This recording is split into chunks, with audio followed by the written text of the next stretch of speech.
आप सभी दर्शकों का नेशन विजन विद रूपालाल में फिर एक बार स्वागत है। आज हम आप दर्शकों को डेयरी फार्म जंक्शन लेकर के जाएंगे जहां पर बड़े बड़े पेड़ों को काटा जा रहा है। डेयरी फार्म जंक्शन से लेकर के स्कूल लाइन जंक्शन तक काफी सड़क के किनारे एयरपोर्ट का जो वॉल है उसके साथ में काफी सारे पेड़ हमें देखने को मिलते हैं। काफी बड़े बड़े पेड़ हैं जहां पर लोग आने जाने वाले वो छांव देख करके खड़े होते हैं, बस का वेट करते हैं। तो कभी बारिश आ जाती है तो पेड़ के नीचे जा करके खड़े हो जाते हैं। आज सवेरे हमें लंबा लाइन एरिया से कॉल आया कि यहाँ पर इतने बड़े बड़े सीरीज का पेड़ और कुछ कुछ थे, उनको काटा जा रहा है। तो जब हम मौके पर गए और हमने उनसे बात की तो उन्होंने बताया कि यहाँ पर फुटपाथ निर्माण का काम चल रहा है जिसके चलते इन पेड़ों को काटा जा रहा है। तो वहाँ के स्थानीय लोगों ने अपना कंसर्न दिखाते हुए उन्होंने बताया कि अगर वहाँ पर फुटपाथ ही बननी है तो उन पेड़ों को काटने की क्या ज़रूरत है, उनको बिना डिस्टर्ब किए भी फुटपाथ बनाई जा सकती है। और उनका मतलब वो लोग काफ़ी नाराज़ थे, बोल रहे हैं जनता का पैसा बर्बाद किया जा रहा है।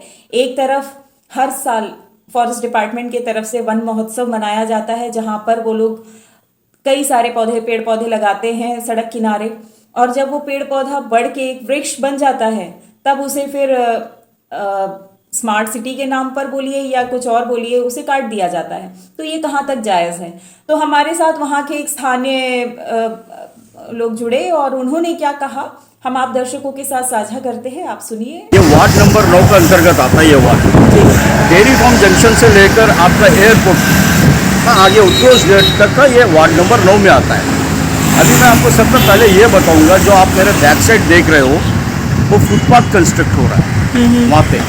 अच्छा। और वहाँ पे पेड़ भी कटा जा रहा है पूरा जड़ से। ये नहीं कि उसकी टहनियाँ काट रहे हैं, पूरा पेड़ ही को काटा जा रहा है, आप देख सकते हो।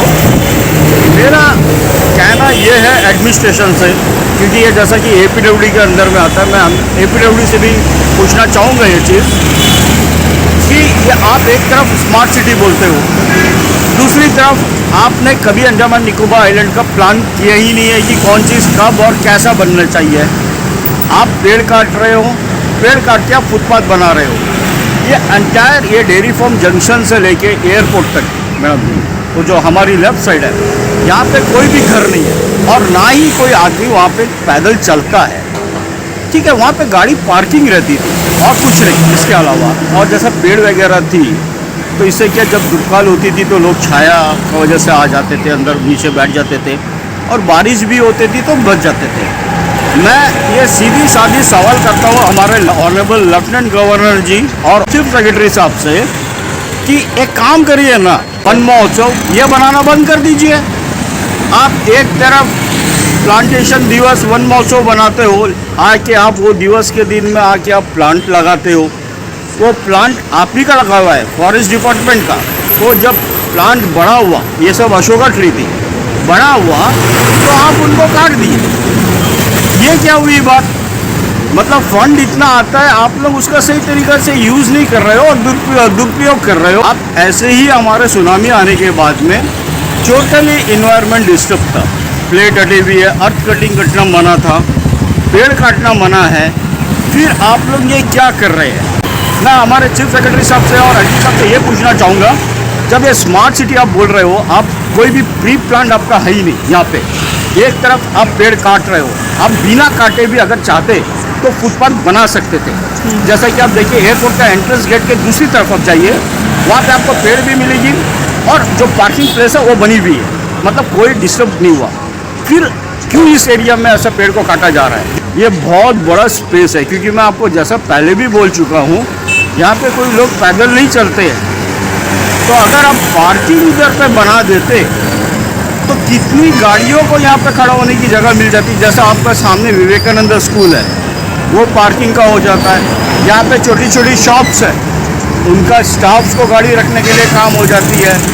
या फिर कोई घर में कुछ ऐसा कोई फंक्शन या कोई हादसा होता है तो लोग आते हैं तो वो अपना गाड़ी साइड में पार्किंग कर देंगे। पर अभी जो आप पोजीशन बनाए हो यहाँ पे, उससे तो कुछ भी नहीं होगा, उल्टा ट्रैफिक जाम होगी। आप कम से कम कोई भी चीज़ करते हो, हमारे अंडमान निकोबार एडमिनिस्ट्रेशन फ्यूचर को बेस करके करिए ना। हमारा इंटरनेशनल एयरपोर्ट आ रहा है, मैं आपको बता देना चाहता हूँ, इसकी ये जो फुटपाथ बन रही है, जो फेंस दिख रही है, इसके ठीक पीछे से पाइपलाइन जा रही है पीडब्ल्यूडी की। मान लीजिए कल को बस्ट हो गई, वो एक तो कितने साल पहले की डली हुई है या आई डोंट नो, और यदि वो बस्ट हो गई हाउ विल यू रिपेयर। आज का हिसाब से ट्रैफिक बहुत है और आने वाले समय में ट्रैफिक और भी रहेगी। अंडमान निकोबार इन सिटी पर्टिकुलरली पार्किंग का प्लेस बहुत कम है। अब जहाँ पार्किंग का प्लेस है आप उसको यूज़ नहीं करते हो पार्किंग के लिए, और आप उसको फुटपाथ में कन्वर्ट कर रहे हो जहाँ से लोग चलते ही नहीं है। तो इसके ऊपर आपका एडमिनिस्ट्रेशन को पूरा ध्यान दे रहे हैं मैडम जी, और CS साहब और LG साहब को इसके ऊपर में ध्यान देकर एक्शन भी लेना चाहिए, नहीं तो पब्लिक के लिए कोई फ़ायदा नहीं है मैडम जैसा सिस्टम चल रहा है। जैसे कि आप दर्शकों ने राकेश लाल जी को सुना, उनका जो भी कंसर्न था, क्योंकि ये जो वृक्ष काटा जा रहा है ये ठीक उनके घर के सामने का नज़ारा था और उनको इस चीज़ से आपत्ति है। जनता के तरफ से एक सुझाव प्रशासन को गया है, अब प्रशासन उसे किस तरह से लेती है और क्या करते हैं देखते हैं।